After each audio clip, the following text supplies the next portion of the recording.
نفعل ما جنانا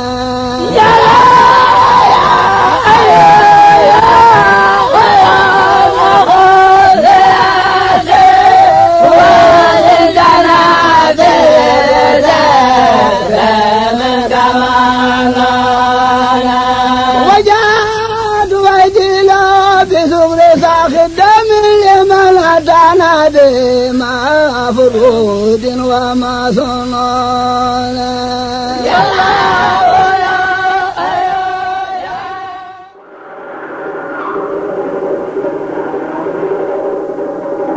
Juillet 1961. La gare de Dakar connaît son maximum d'animation.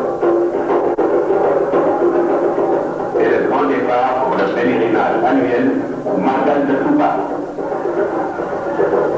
Une véritable allégresse se lit sur tous les visages. Les départs se font aussi bien par rail que par la route.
Avec les tiraillements d'estomac.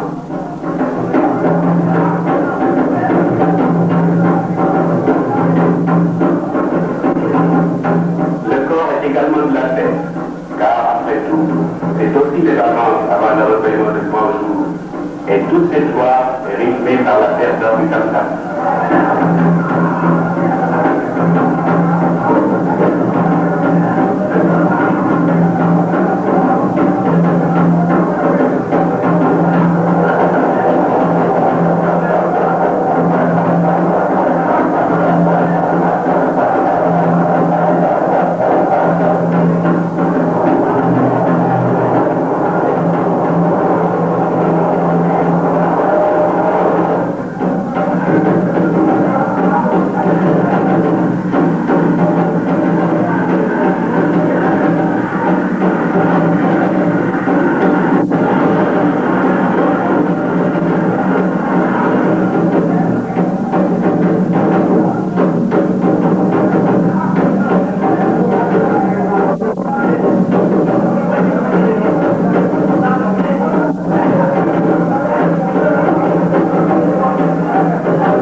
La ville qui verra pour quelques heures sa population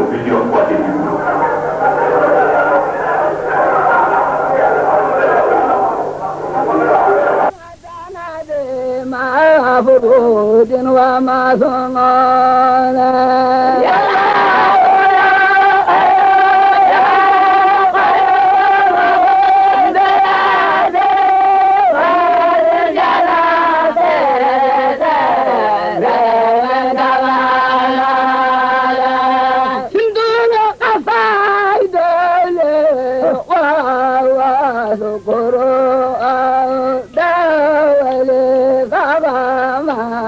قد باق ما صنعنا يلا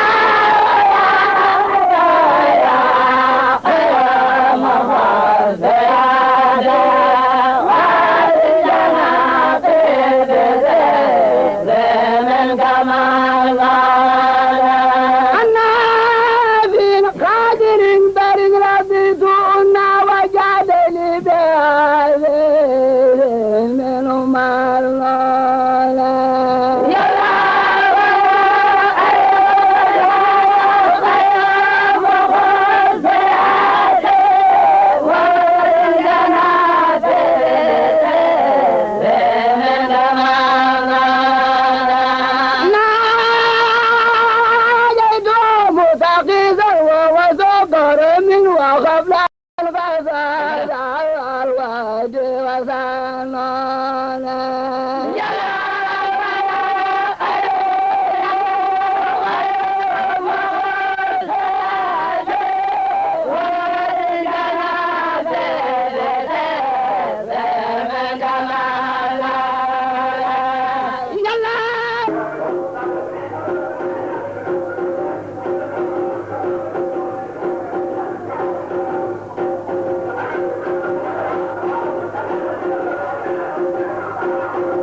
بتسليم الله غير من ربى يا الله يا رحمن يا من حسنا ولا بتسليم الله غير من ربى رادون المولى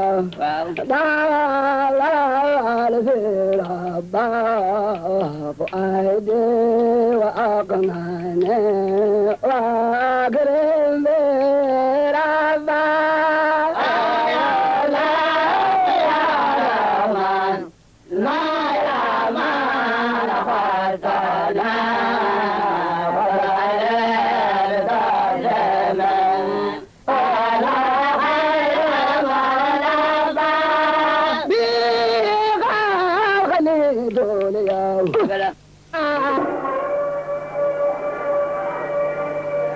Avec le lever du soleil, commence la journée religieuse, but de ce pèlerinage.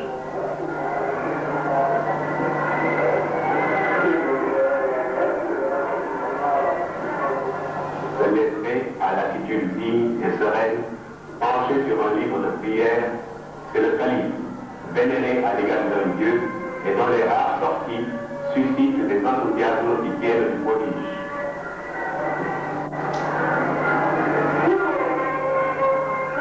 Durant toute cette journée, les fidèles, par une chaleur torride, vont se rendre en queue interminable, les hommes d'un côté et les femmes de l'autre, auprès du chef suprême pour donner leur envol et recevoir sa bénédiction.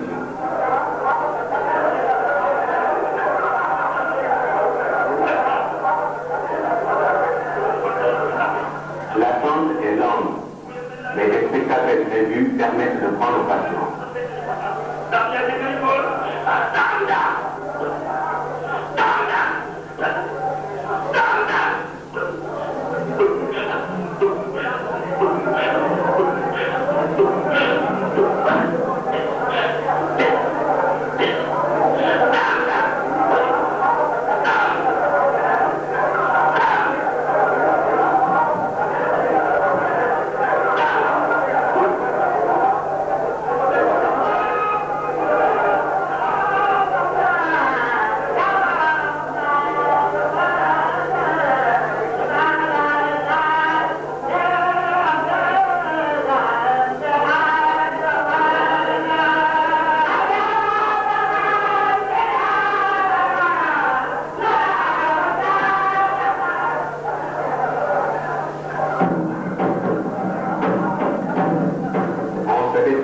On est heureux.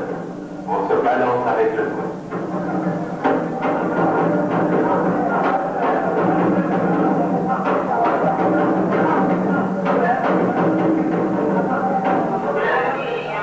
Puis, c'est la visite aux différents chefs de la confrérie. Et les fidèles se prosternent humblement en signe de respect avant de déposer leur rôle.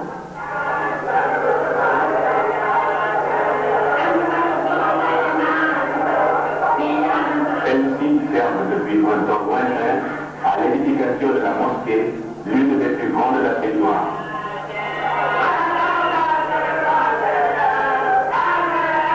Enfin, c'est la visite au tombeau de Cheikh Ahmadou Bamba, situé au cœur de la mosquée et qui constitue une des raisons d'être de celle-ci. Là aussi, les cœurs sont interminables.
Il est l'usage de clore le pèlerinage par une veillée de prière collective et de chant.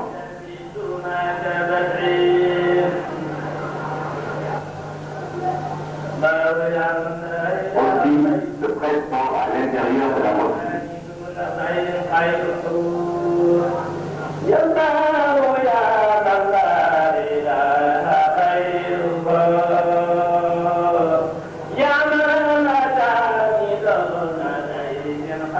Ici, un soliste chante à vitesse pour être entendu des milliers de fidèles.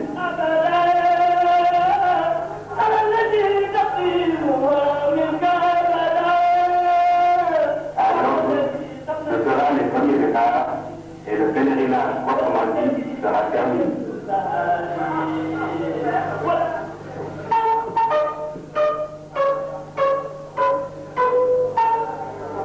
Aujourd'hui est une journée centrale. C'est la clôture officielle de la manifestation en présence des autorités.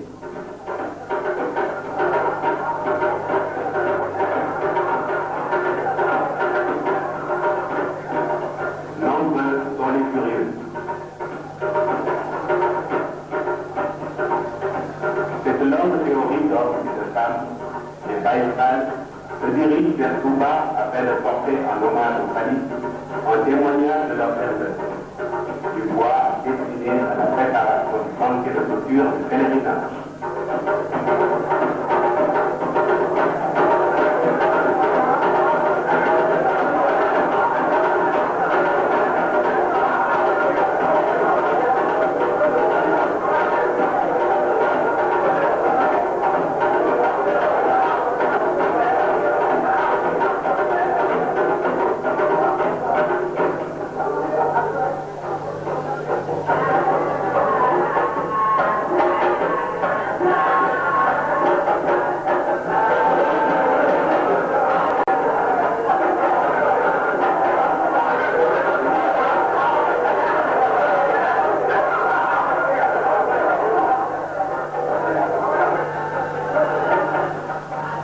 Puis, c'est l'arrivée des bouchers et de leurs ailes.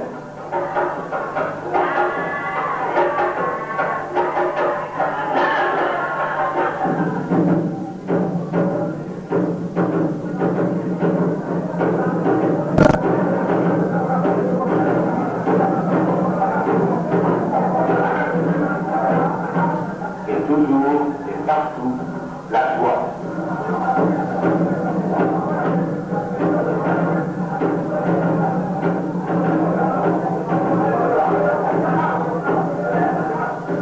On embaume la nos pères d'enfants.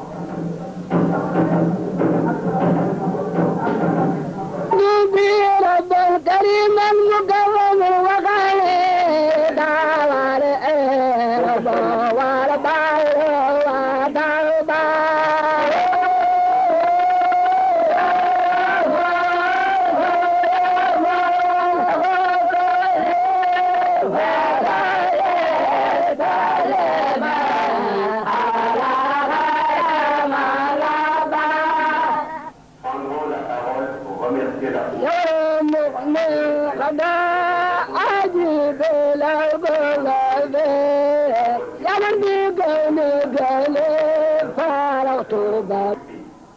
li tax mu woo leen wu leen wut dara ci wut dara wooye wu leen di wut dara ci dara kon nag sàkkal waxtu kon ne bu fekkoonte ni da leen di wooye di wut dara ci dara kon dina sàkkal waxtu barab bii ne kon du nit ba nawet mu def ko da leen di woo ngir topp ndigalu sëñ Tuubaa ak di leen woon na mu toll na ndigal li toll woon ci moom ni ngeen dikkee nag neex na ma lool dégg naa ci ni ngeen dikkee nag neex na ko lool moom sëriñ bi dégg na ci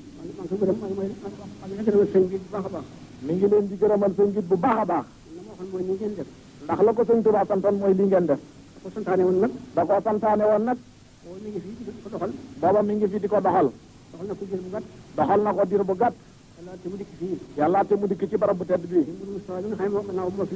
sëñ Modou Moustapha mi nga xam ne ginnaaw moo fi nekk notam doon na ko doxal moom itam yàggul man mii nga xam ne maa fi nekk léegi nag damaa def koo xam ne kii ngottuma bëgg naa rek mu yaatu yaatu goo xam ni la mu ci bëggoon la ci sëñ Tuubaa bëggoon lépp mu am ko ci la mu ci dële itam ñëpp am ko ndax bu ma sañoon lu baax laay am te bokk ko ñëpp moo tax bis bii nga xam ne sëñ Tuubaa da koo santaane muy sunu bis dama bëgg ñëpp di ko fekke ci bu ko defee lanu ci yaakaar ci moom moom itam mu bëggal nu ko dinañu ko am na mu ko bëggee ci noonu dama bëgg daal bi nga xamee ni waa penku gële dañu fay daje ji te lu tax ñu mën faa daje ci kaw jàmm dañu am kiiraay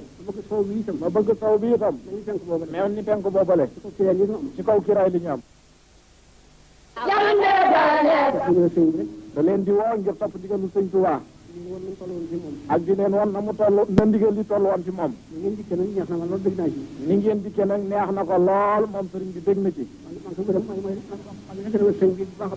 mi ngi leen di gërëmal sëñ bi bu baax a baax ndax la ko sëñ Tuubaa santoon mooy li ngeen def da ko santaane woon nag booba mi ngi fi di ko doxal doxal na ko diir bu gàtt yàlla te mu dikk ci barab bu tedd bi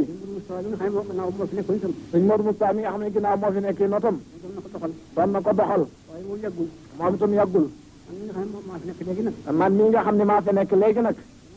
koo xam ne ngotuma. damaa def koo xam ne kii ngotuma. bëgg naa rek. bëgg naa rek. mu yaatu yaatu koo xam ne. mu yaatu koo xam ni. la mu ci bëggoon. la ci sëñ Tuubaa bëggoon lépp. mu am ko ci. mu am ko ci. la mu ci dëlee itam. la mu ci dëlee itam. ñëpp am ko. ñëpp am ko. ndax bu ma sañoon. lu baax laay am. lu baax laay am. ma ñëpp te bokk ko ñëpp. te bokk ko ñëpp. moo tax bis bii nga xam ne. sëñ da koo santaane. sëñ Tuubaa da koo santaane. muy sunu bis. muy sunu bis. ñëpp di ko fekke ci. dama bëgg ñëpp di ko fekke ci. bu ko defee. bu ko defee. lanu ci yaakaar ci moom. lanu ci yaakaar ci moom. mu bëggal nu ko. moom itam mu bëggal nu ko. daana ko am na mu ko bëggee ci noonu. dinañu ko am na mu ko bëggee ci noonu. dama bëgg daal. bi nga xamee ne. waa penku bële. waa penku gële. dañu fay daje ji. te lu tax ñu mën faa daje. te lu tax ñu mën faa daje. kaw jàmm. ci kaw jàmm. dañu am kiiraay. dañu am kiiraay. ma bëgg sow bi itam. ma bëgg sow bi itam. dañuy penku boobale. mel ni penku boobale. ci kaw kiiraay li ñu am. ci kaw kiiraay li ñu am.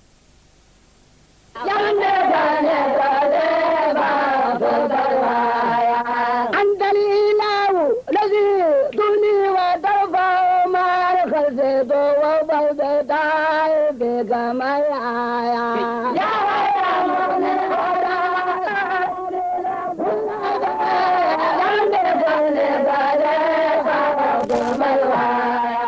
لك سماء ولا رادي ولا ما إني أزال كل ودولة مزايا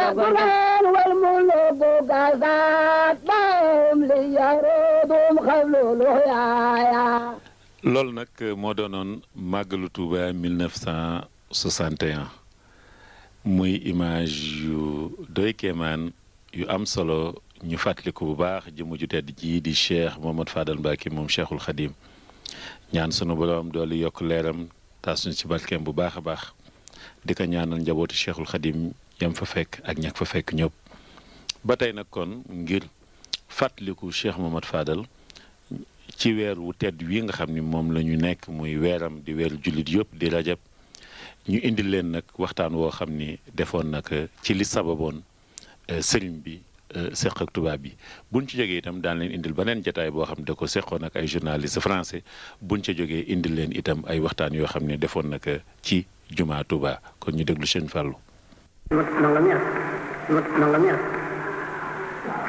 fekk na booba nekk na si ay kii boobu dafa bëgg a dem rek lii ci ku jàmm borom di wax nag mu dem foofu wax ci bari boobu yi am na fa ñeenti weer la fa am képp ñu laajte ñu dem tubaab bi ñu jaxase ko ba ñu gis ko fa fekk na moom boobu loolu na siiw jëm daal moom la siiw ni jëm nga amul benn siiw seen sabab lu muy wax yi te jaxase kat rek di leen si moom tubaab bi ñu ko jaxase woon ko ne ko kee doo leen jëm waaye foofee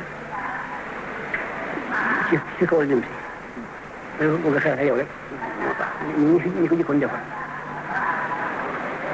fekk na moom dem rek la bëgg sama kanam la loolu lépp ne maa ngi teew dara mu fuuti toog na fa ba am bis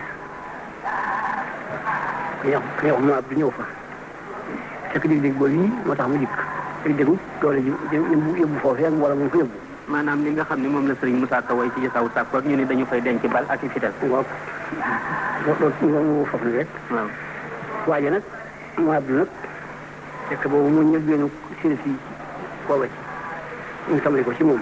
waaw. ñu bon daal naa ko seet kon ko yow seet ko ci ñëw wax ma lu fa nekk dem dikk dalaat bis bu mu ñëwee fekk na mu sambala bi boobu mu bëgg ba jëlof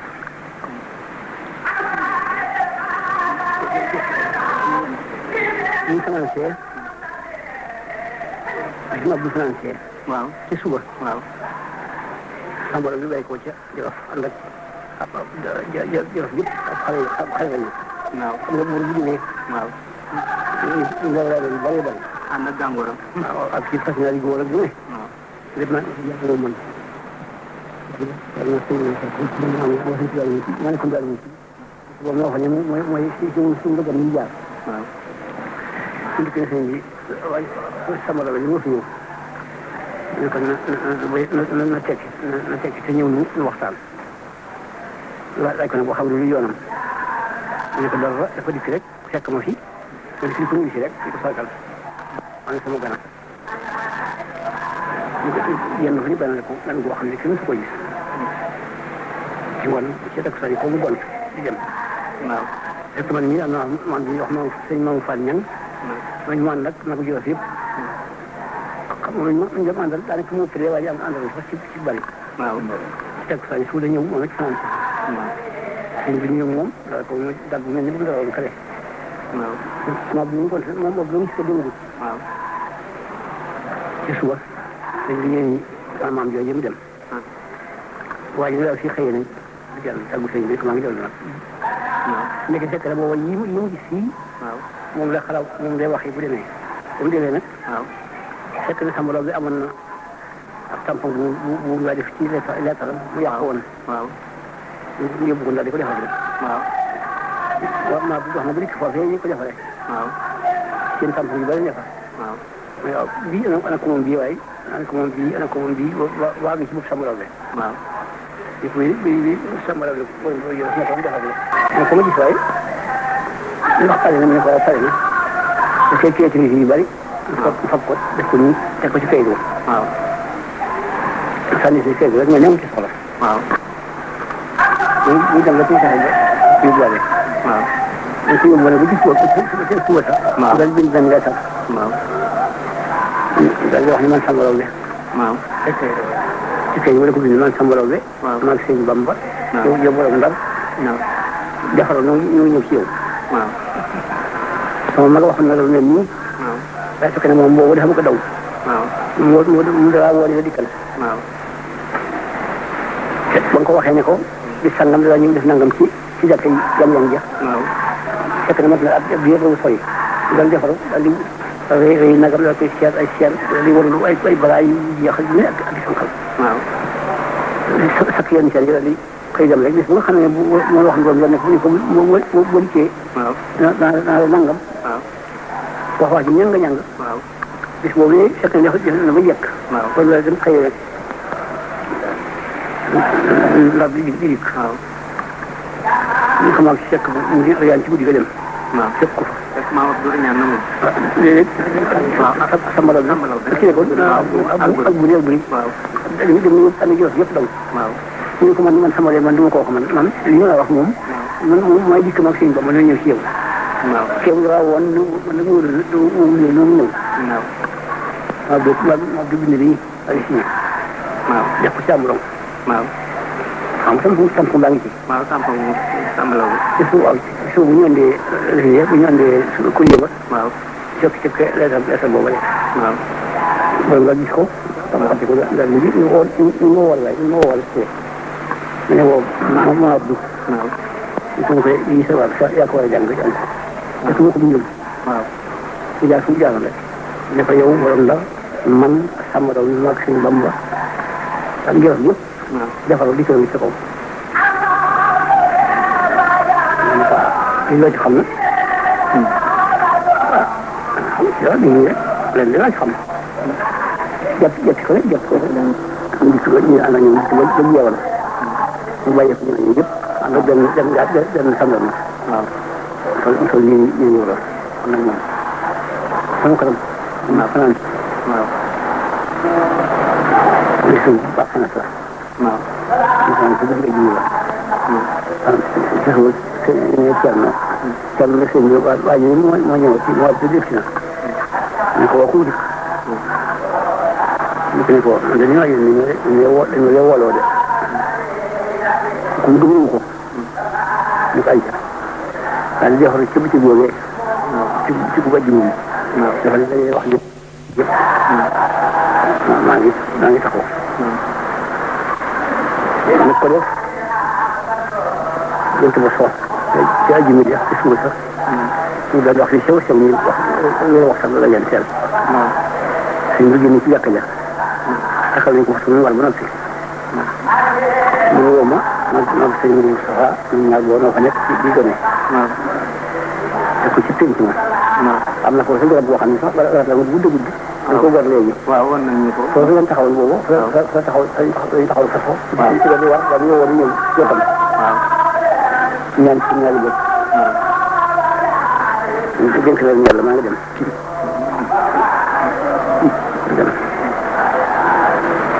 foofu yàlla nag foofu ñu bàyyi koon boobu nag. waaw fekk ñu foofu. waaw kër boobu nekk. waaw. léegi jàng yi nga xam ne moom nekkoon fa. waaw. te jërëjëf mu daa yeesal noonu. waaw.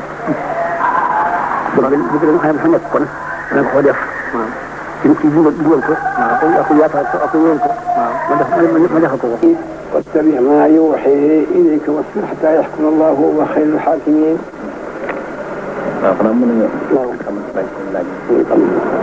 Vous pouvez maintenant, Monsieur Colomès, le calife a fini la lecture de quelques versets du Coran. Il est maintenant à votre entière disposition pour répondre à toutes les questions que vous voudrez bien lui poser. On dit au Sénégal que le calife des Mourides est le supporter numéro 1 du président Senghor.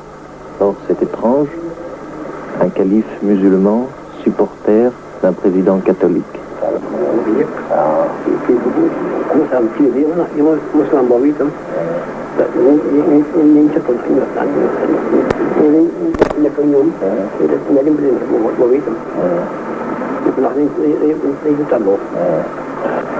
Pour le calife, la politique ne se mêle pas à la religion.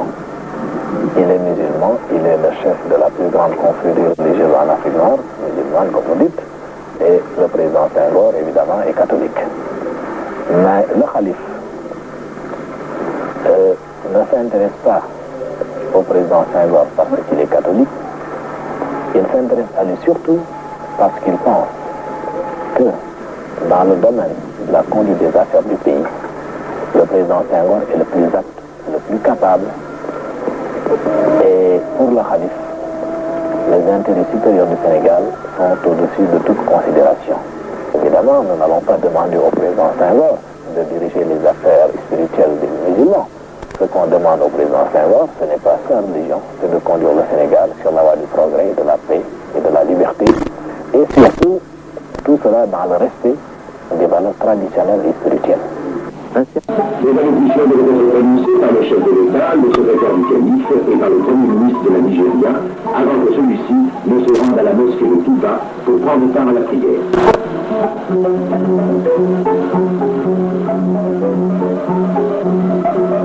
Le soir, dans le salon du palais de justice, un grand dîner est offert par le grand marabout El Hadj Thierno Seydou Nourou Tall, dîner en l'honneur du Sardonneau de Saint-Coteau et qui clôturait la visite d'un autre illustre qui est, selon le mot du président de la République, un parent et un ami.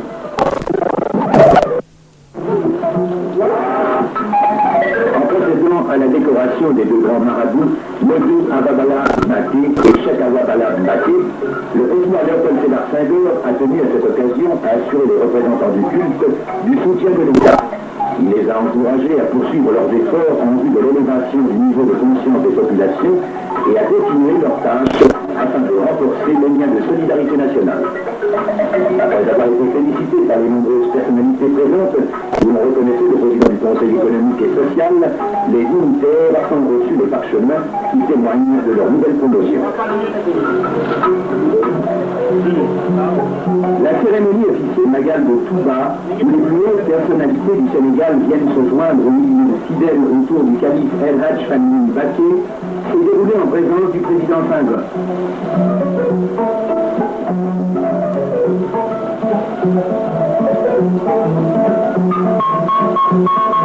Après M. Dramé, secrétaire particulier du calife des Mourides, le chef de l'État devait dire que par ce pèlerinage placé sous le signe du travail, Amadou Bamba est plus vivant que jamais au moment où s'élabore le second plan quadriennal de développement.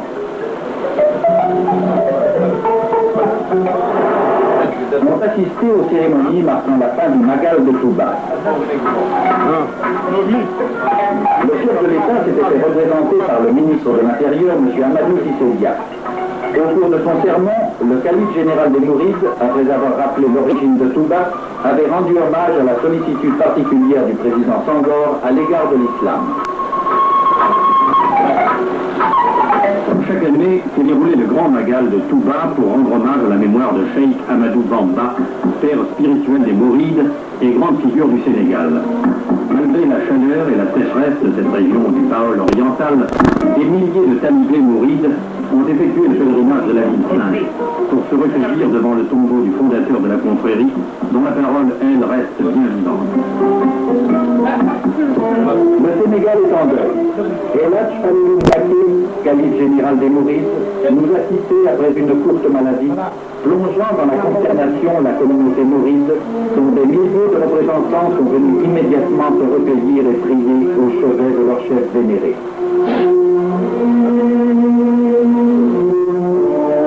Fils cadet du fondateur de la confrérie, il avait succédé en 1945 à son frère Serigne Mamadou Moustapha Mbacké. Une amitié de plus de 20 ans le liait au président Senghor, qu'il considérait comme son propre fils. Il y a 5 ans, il présidait dans sa compagnie l'inauguration de la grande mosquée de Touba. L'année suivante, le chef de l'État était encore aux côtés du calife général des Mourides pour le grand magal de Touba, un pèlerinage placé cette année-là sous le signe du travail. En dépit de ses 81 ans, El Hadj Falilou Mbacké avait tenu à assister cette année encore au grand magal. Sa prodigieuse culture, sa forte personnalité, sa vie exemplaire, faite de sagesse et de labeur, avait contribué à donner au mouridisme une vitalité exceptionnelle. Dès qu'a été connue la tragique nouvelle, le 4e calife de la confrérie, Serigne Abdoul Ahad Mbacké, frère cadet du disparu, a reçu à la maison mortuaire les amis et les fidèles, en compagnie du fils aîné du défunt, auxquels ont été présentées les condoléances.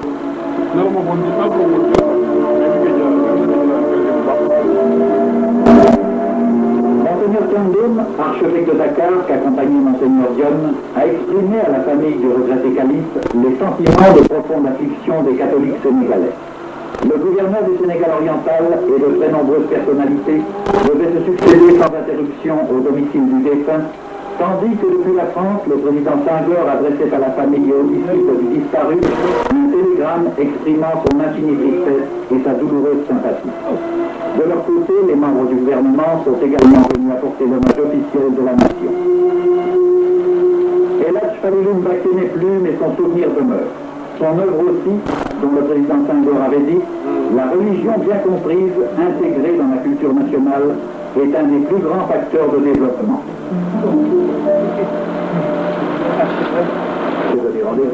Une délégation gouvernementale conduite par M. Magasso, président des conseils économiques et sociaux, accompagné du ministre de la Justice, M. Kédorsal, et du gouverneur de la région, M. Alidou, a été reçue par le calife général de Mouride, Abdoul Ahad Mbacké. Cette délégation devait remettre au calife un message de sympathie du chef de l'État. À son allocution, M. Magasso a mis l'accent sur l'œuvre accomplie par le chef religieux et sur les vertus du mouridisme qui cadrent si bien avec les objectifs du pays. De son côté, le calife général de Mouride a exhorté les fidèles au travail et souhaité au gouvernement de réussir pleinement dans son œuvre de construction nationale. Les environs de Diourbel, le chef de l'État a gagné pour rendre une visite de courtoisie au calife général des Mourides et au chef religieux Serigne Cheikh Mbacké.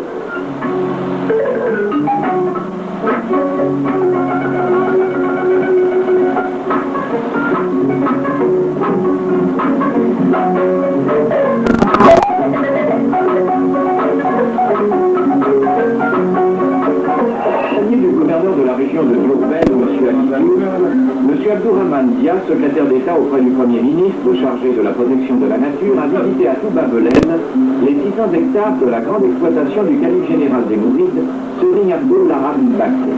Ici, à 22 km de Touba, dans les terres neuves du nord du département de Mbacké, une centaine de personnes cultivent le mil, le manioc et l'arachide. Fait particulier, ces agriculteurs sont tous des talibés, c'est-à-dire des élèves du calife. La moitié de la journée est consacrée pour eux au travail des champs, l'autre aux études coraniques. Comme le calife applique sur ces terres les méthodes de culture les plus modernes, ces élèves, lorsqu'ils retournent au village à la fin de leurs études, se trouvent parfaitement armés sur le plan spirituel et religieux, comme sur le plan technique. Ils deviennent ainsi tout à la fois des propagateurs de la foi coranique et des pionniers de l'agriculture moderne.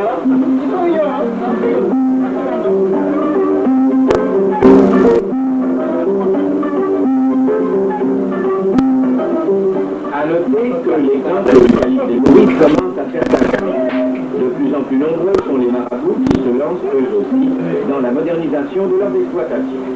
Quant aux paysans du voisinage, ils sont peu à peu amenés à s'inspirer à leur tour de l'enseignement reçu par les talibés.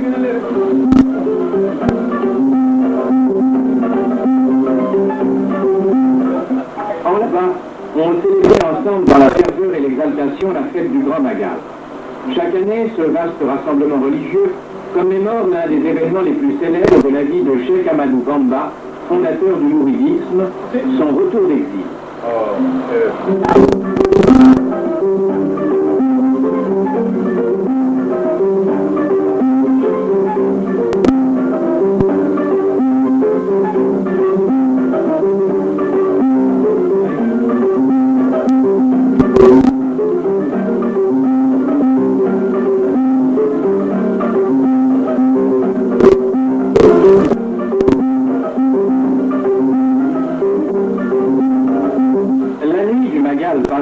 Touba était encore bruyante de talibés venus accueillir la venue de M. Abdou Diouf, notre Premier ministre, qui accompagnait plusieurs membres du gouvernement, les ministres Magato, Jean Collin, Babacar Ba, Daouda Sow et Ousmane Camara.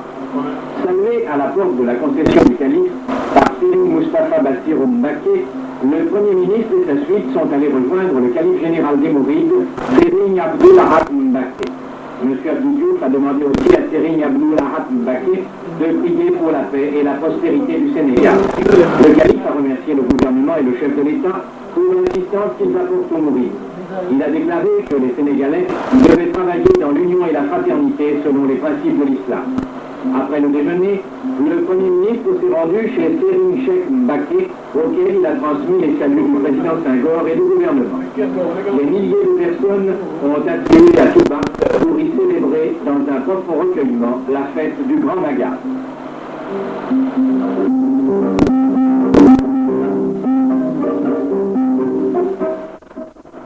En 3 jours, à l'occasion du Grand Magal, des dizaines de milliers de pèlerins ont afflué autour du sanctuaire des Mourides, cette grande mosquée de Touba où repose Cheikh Ahmadou Bamba, fondateur et guide spirituel de ce mouvement religieux pan-islamique. Le Premier ministre Abdou Diouf s'était rendu à Touba à ce pèlerinage annuel pour apporter le salut du chef de l'État au calife Serigne des Mourides, El Hadji Abdou Lakaf Mbacké. À cette occasion, M. Abdou Diouf s'est attaché à rappeler les mesures prises par le gouvernement en faveur du monde rural et particulièrement la décision d'éponger la dette de 2 milliards de francs des paysans sénégalais. Il souligna aussi le concours précieux que les Mourides ont apporté à la politique du président Senghor. Dans sa réponse, le calife a remercié le Premier ministre d'être venu à Touba et a promis d'inciter les paysans à s'acquitter désormais de leurs dettes.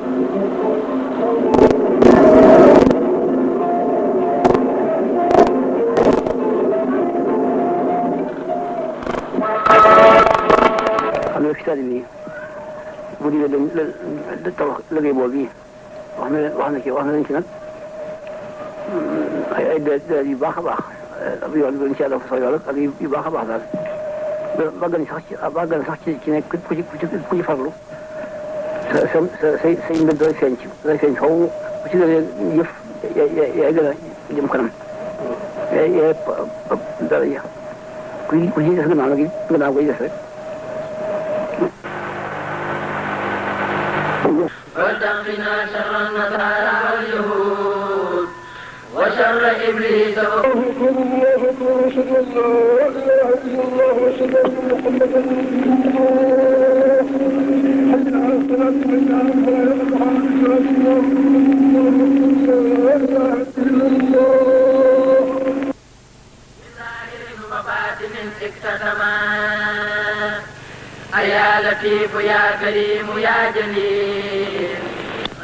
bis boobu nag doonoon na bis bu mag bisu mbégte jullit ñëpp rawatina ñi yaakaar Serigne Touba ngir xam gu ñu xam ne jumaa ji moo gënoon di bëggu Serigne Touba lu mu doon moom la mës di bëgg moom la mës di digle ba mu am looloo waral fu ci ne ci goxi àddina si mbooloo mi bàyyikoo na fa ngir teewe si bis boobu.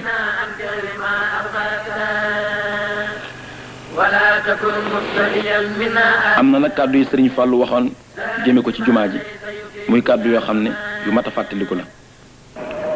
sëñ bi ci boppam sax li tax mu wax loolu wax na ci lamiñam ne guddi gi nga xam ne suñu borom da ko jox jumaa ji waxtu woowa mu ngi ci géej gi booba tukki boobu mu tukki woon malaayika yi dikkal nañ ko foofee ne ko dana bëgg de nga dimbale nu mu liggéey boobu defal la kon ci barab bu la soob ci réew yëpp foo ko bëggee rek